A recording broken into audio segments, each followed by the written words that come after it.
Hello class 9। आज मैं आप लोगों को विज्ञान का अध्याय 2 पढ़ाने जा रही हूँ, जिसका नाम है क्या हमारे आसपास के पदार्थ शुद्ध हैं। बच्चों, जैसे कि आप लोग जान चुके हैं कि आपका सिलेबस नया अपडेट हो चुका है, इसलिए मैं आपको इसमें से सारी टॉपिक्स नहीं कराने वाली हूँ। जो आप लोगों को सिलेबस में है वही कराऊंगी। आप लोग भी इस बात को ध्यान में रखेंगे। सारा चैप्टर आपको सारे क्वेश्चन आंसर्स नहीं करने हैं। आपसे जो भी क्वेश्चन आंसर दूंगी मैं उनमें टिक करके दूंगी आपको कौन से लिखने हैं कौन से नहीं लिखने। तो आइए शुरू करते हैं अपना चैप्टर कि क्या हमारे आसपास के पदार्थ शुद्ध है। सबसे पहले पदार्थ क्या होता है वो मैं आपको चैप्टर 1 में पढ़ा चुकी हूँ कि जो भी हमारे आसपास वस्तुएं होती हैं वो सब पदार्थ कहलाती हैं। चलिए आगे बढ़ते हैं। बच्चों, मिश्रण के बारे में जानते हैं। जब भी हम किसी भी सॉल्यूशन में, किसी भी घोल में एक से अधिक चीज़ों को जब मिला देते हैं तो उसको हम मिश्रण कहते हैं। तो सबसे पहले हम इसमें ये सब चीज़ें जो है आपके सामने जो है ये हम स्किप करने वाले हैं। हम विलेन से स्टार्ट करते हैं। विलेन क्या होता है? देखिए, विलेन क्या होता है, एक तरीके का सॉल्यूशन होता है जिसमें जो है दो या दो से अधिक जो है समांगी मिश्रण होते हैं। तो इसको जब आप पढ़ेंगे तो आप जानेंगे कि जैसे आप नींबू का जल बनाते हैं, नींबू पानी जैसे आप कहते हैं, नींबू पानी हो गया, सोडा जल हो गया, या फिर नमक का पानी में मिलाना या चीनी का पानी में मिलाना। तो बच्चों, जो चीनी है वो कम मात्रा में, उसे हम जो है ब्लेह कहते हैं, ठीक है। और जो ज़्यादा मात्रा में होती है उसे हम ब्लैक कहते हैं। वो ये सब चीज़ें आपको इसमें देखने के लिए मिल जाएंगी। सबसे पहले ब्लेंड के बारे में बात करते हैं। मैंने आपको इसका एक एक्सपेरिमेंट भी भेजा जाएगा। एक्सपेरिमेंट में आपको अच्छे से समझ आ जाएगा कि कैसे क्या हो रहा है। फिलहाल यहाँ पे थ्योरी में समझिए। तो सबसे पहले ब्लेंड के उदाहरण क्या है बच्चों कि नींबू का पानी मिलाना है, चीनी का पानी मिलाना है, सब ब्लेंड होते हैं।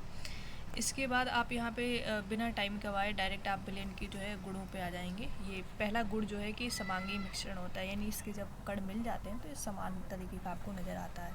ठीक है। दूसरा जो इसका गुण ये है बच्चों कि ये जो आप यहाँ पे देख सकते हैं कि ये एक तो समांगी मिश्रण होता है, दूसरा इसमें जो है विलेन के कण बहुत छोटे हैं, तो इतने छोटे होते हैं कि आप आंखों से नहीं देख सकते हैं। दूसरी बात इसमें ये है कि जब आप इसमें जो है टॉर्च लगाएंगे, जब इसमें आप सॉल्यूशन में, इस विलेन में, तो आपको किरणें जो है फैलती हुई नहीं नज़र आएंगी। इसका मतलब ये है कि ये टिंडल इफेक्ट नहीं दिखाता है। अगली बात ये है कि जब सब कुछ आराम से मिल चुका है, नमक पानी में मिल चुका है, चीनी पानी में आराम से मिल चुकी है, तो आप उसे छानेंगे तो आपको वापस नमक नहीं मिलने वाला है। ठीक है। तो ये सब जो है आपके विलेन के गुण हैं। इसके बाद हम आगे बढ़ते हैं। सांद्रता का टॉपिक आप दोबारा फिर से छोड़ देंगे, कोई प्रॉब्लम नहीं है। ये कुछ इस पे क्वेश्चन आंसर्स है जो मैं आपको बता देती हूँ। इसके करने के लिए बच्चों आपको एक फॉर्मूले का बारे में पता होना चाहिए। फॉर्मूला आपके सामने है यहाँ पे कि अगर आपको बिलियन का द्रव्यमान प्रतिशत निकालना है तो सबसे पहले आपको जो है ये फॉर्मूला याद करना होगा। विलेय का पदार्थ का द्रव्यमान और नीचे बिलियन का द्रव्यमान।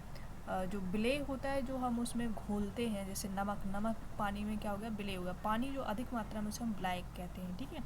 तो जब विलेय और ब्लैक जब दोनों मिल जाते हैं, विलेय और ब्लैक जब दोनों मिल जाते हैं तो हम विलेयन का द्रव्यमान बनाते हैं। ठीक है। तो जैसे कि ये जो आपके सामने क्वेश्चन है, इसमें आप देखेंगे, इसमें आपको बोला है कि 320 ग्राम का जो है विलेयन के 320 ग्राम ब्लायक में 40 ग्राम जल मिलाया। तो ये बच्चों ब्लायक और ये विलेय है, तो हम दोनों को जोड़ देंगे ताकि हमारा क्या बन जाएगा, विलेयन का द्रव्यमान हमारे पास आ जाएगा। अब हमें विलेयन की सांद्रता निकालनी है, तो हम विलेन की सांद्रता के लिए हम जो है ये वाला फॉर्मूला लगाएंगे कि सबसे पहले हमें विलेय पदार्थ का द्रव्यमान लिखना है। विलेय जो नमक चीनी जो भी आपने डाली है, तो 40 ग्राम है, 40 ग्राम क्वेश्चन पढ़ेंगे आप यहाँ लिखना है। और विलेन का द्रव्यमान जो है, जो विलेय और ब्लैक दोनों को मिलकर के बनता है, विलेन का द्रव्यमान कहलाता है 360। आप इसे डिवाइड कर देंगे, क्योंकि प्रतिशत निकालना तो 100 से गुणा कर देंगे, आ जाएगा। अब आगे बढ़ते हैं हम दूसरे विलेन की तरफ, जिसका नाम है निलंबन। निलंबन क्या होता है आइए इसके बारे में जानते हैं। ये जो होता है बच्चे, सबसे पहले हम ये जान लेते हैं कि ये जो हमारे सामने जो निलंबन है, ये जो है एक विषमांगी मिश्रण होता है। कैसा होता है? विषमांगी मिश्रण होता है। ठीक है। यानी इसमें जो दो कण होते हैं वो आप अलग अलग देख सकते हैं उनको, और दो या दो से अधिक चीज़ों से मिलकर के ही बनता है। तो आइए इसके आगे इसके गुणों के बारे में हम जो है जान लेते हैं उसी तरीके से। तो ये एक विषमांगी मिश्रण है। ये इसके कणों को आँखों से हम देख सकते हैं, और इसमें जो प्रकाश की किरणों का फैलाव होता है, इसलिए टिंडल प्रभाव को भी दिखाता है। और जब आप इस सॉल्यूशन को शांत छोड़ देंगे तो उसके कण जो है वो नीचे बैठ जाते हैं, इसलिए हम इस तरीके के विलेन को क्या कहते हैं, अस्थायी कहते हैं। ठीक है। तो ये चार बातें इसके बारे में बहुत ही महत्वपूर्ण है, आपको पता होनी चाहिए। इसके बाद हम अगले जो है विलेन की तरफ बढ़ते हैं, जिसका नाम है कोलॉइडल विलेन। कोलॉइडल विलयन में बच्चों क्या होता है, इसमें भी जो है ये मिश्रण होता है एक तरीके का, जिसमें जो है जो कोलॉइडल के कण होते हैं वो समान रूप से जो है फैले हुए होते हैं, और निलंबन के अपेक्षण का आकार क्या होता है, छोटा होता है। ठीक है, तो ये बात होगी कि विषमांगी मिश्रण है, पहला ही एक समांगी मिश्रण है, बाकी दो जो है विषमांगी मिश्रण है। अब हम सीधे इनके गुणधर्मों की तरफ आ जाते हैं कि इनके क्या गुणधर्म है। तो ये बहुत इंपॉर्टेंट है, हर एक जो सोल्यूशन के आपको गुणधर्म पता होना चाहिए। तो पहला है बच्चों कि ये जो है एक विषमांगी मिश्रण है, इसके कणों का आकार जो है काफ़ी छोटा होता है, इसलिए आप इन्हें आँखों से देख भी नहीं सकते और पृथक भी नहीं कर सकते हैं। और इसमें जब आप सूरज की रोशनी डालेंगे, सब एक्सपेरिमेंट मैं भेजूँगी, आप देखना उसमें एक्सपेरिमेंट वाली वीडियो में, जब सूरज की रोशनी जब आप प्रकाश इस पर डालेंगे तो आप देखेंगे इसका फैलाव बहुत अच्छी तरीके से होता है। ये टिंडल इफेक्ट भी ये दिखाता है ये जो सोल्यूशन होता है। अगर आप इसे शांत छोड़ देंगे तो आप पाएंगे कि इसके जो कण हैं वो नीचे नहीं बैठते हैं, इसलिए ये कैसा है, स्थायी विलयन होता है। अब अगर आप छनन करेंगे तो इसे आप सेपरेट नहीं कर पाएंगे, क्योंकि दूध को पानी से छन्नी से छानने से कोई अलग नहीं कर सकता है। अब इसके बाद हम जो है ये हमारा पढ़ लिया है। इसके बाद में बच्चों एक्सपेरिमेंटल टेक्निक्स हैं, ये आपके सिलेबस में नहीं है, आपको ये नहीं पढ़नी है। इसके बाद जो है आप सीधे आगे बढ़ जाएंगे, आपको जो इसके बाद नेक्स्ट टॉपिक लेनी है वो आपको ये सब भी छोड़ देना है आपको। इसके बाद हाँ, यहाँ से आपको पढ़ना है तत्व से, तत्व आपको लेना है कि तत्व क्या होते हैं। तो ये यहाँ पे आपको बताया गया कौन से साइंटिस्ट ने दिया था, ये आपको याद नहीं करना है, आपको सीधा आना है कि तत्व क्या होते हैं। तो यहाँ पे आपको बताया गया है कि तत्व जो है एक इस तरीके का पदार्थ होता है, वह अपने मूल रूप में होता है, यानी वो प्योर होता है, ठीक है, जिसे रासायनिक प्रक्रिया द्वारा या अन्य सरल पदार्थों द्वारा विभाजित नहीं किया जा सकता। यानी आप कोई भी उस पर क्रिया करेंगे तो उसे आप तोड़ नहीं सकते, विभाजित नहीं कर सकते। तत्वों को जो है हम जो वर्गीकरण करें तो हमें पता चलेगा कि वह धातु, अधातु, उपधातु में उसका वर्गीकरण किया जा सकता है। अगर इनके गुणधर्मों की यानी इनकी विशेष जो है विशेषता की बात करें तो ये चमकीले होते हैं, धातु चमकीले होती हैं, और ये चांदी जैसी सफ़ेद या सोने की तरह पीले रंग की होती हैं। ये ताप तथा विद्युत की सुचालक होती हैं, और ये तन्य होती हैं, यानी इन्हें ताना जा सकता है, खींचा जा सकता है। आगे आप पढ़ेंगे तो आप देखेंगे कि ये जो है आघातवर्धनीय होती हैं, इनको पीट कर महीन चादर में परिवर्तित किया जा सकता है। जैसे सोने और चांदी को आप पीटेंगे तो पतली परत में बदल जाते हैं, और ये प्रतिध्वनिपूर्ण होते हैं, यानी जब आप पीटोगे तो इनमें से आवाज़ आएगी, ठीक है। तो सोना है, चांदी है, तांबा, लोहा, सोडियम, पोटेशियम इत्यादि, ये सारी की सारी चीज़ें क्या है, धातु हैं। पारा धातु होती हुई भी कमरे के तापमान पर द्रव हैं, ठीक है। और जो पारा धातु जो पारा होता है ना, मरकरी होती है, जिससे आप अपना जो है टेम्परेचर, बॉडी का जो है तापमान लेते हैं, वह धातु यानी कठोर होने के बावजूद भी जो है आपके कमरे के तापमान पे, यानी जो आपका रूम टेम्परेचर होता है, जो घरों में टेम्परेचर होता है आम जिसमें हम रहते हैं, वह उस पर द्रव रहती है, द्रव यानी तरल रूप में रहती है, जबकि वह धातु है। तो ठीक है, तो ये एक एक्सेप्शन है।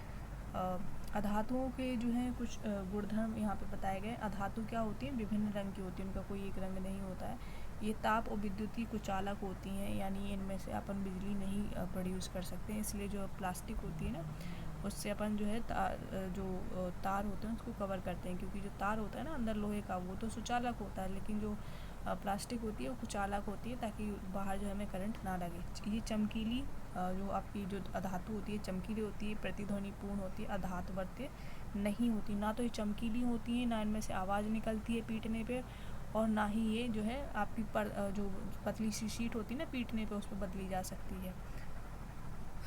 अब इसके बाद हम आगे बढ़ते हैं, ये शुद्ध पद हमें नहीं पढ़ना। अब हम पढ़ते हैं यौगिक के बारे में। यौगिक क्या होते हैं?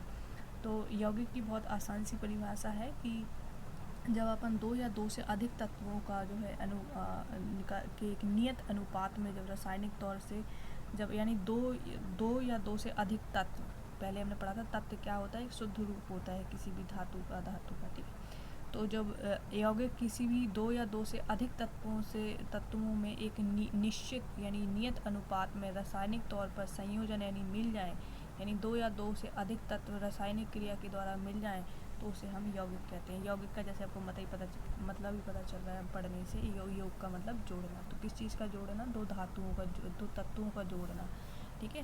किस द्वारा जोड़ना है? रासायनिक तौर पे जोड़ना है, ठीक है। कैसे जोड़ता है मैं बताऊंगी। जैसे वाटर अपन लिखते हैं वाटर अपन इस तरीके से लिखते हैं H2O, ठीक है। तो ये एक यौगिक है। देखिए यहाँ पे एक तत्व हाइड्रोजन का है, एक तत्व ऑक्सीजन का है, ठीक है। और ये एक निश्चित रासायनिक क्रिया में, यानी यहाँ पे 2 लगाया है, यहाँ 1 लगाया है, तो ये किस में है? 2:1 के निश्चित अनुपात में है, ठीक है। इसलिए ये इसका मतलब कहना चाह रहा है। अब आगे बढ़ते हैं हम। यौगिक हमने समझ लिया है, हमने तत्व समझ लिए हैं। इसके बाद मेरे पास एक टेबल है कि मिश्रण क्या होते हैं, यौगिक क्या होते हैं। तो यौगिक तो अभी आपने जाना कि एक रासायनिक जो है क्रिया के द्वारा जो मिलते हैं वो यौगिक कहलाते हैं। मिश्रण क्या होते हैं? जो ये कि अधिक तत्वों से मिलकर के बनते हैं, ठीक है।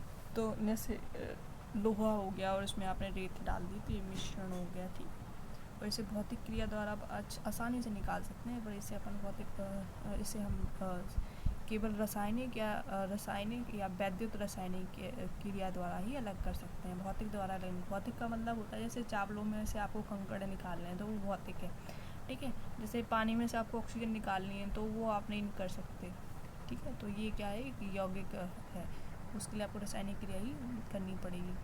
और ये छोटा सा टेबल है, इसमें आपको जो है अगर आप पढ़ना चाहते हैं तो आपको समांगी और विषमांगी पढ़ना चाहिए। समांगी क्या होता है? जिसका समान संगठन होता है। जैसे नमक को पानी में मिला दीजिए, आपको समान नज़र आएगा।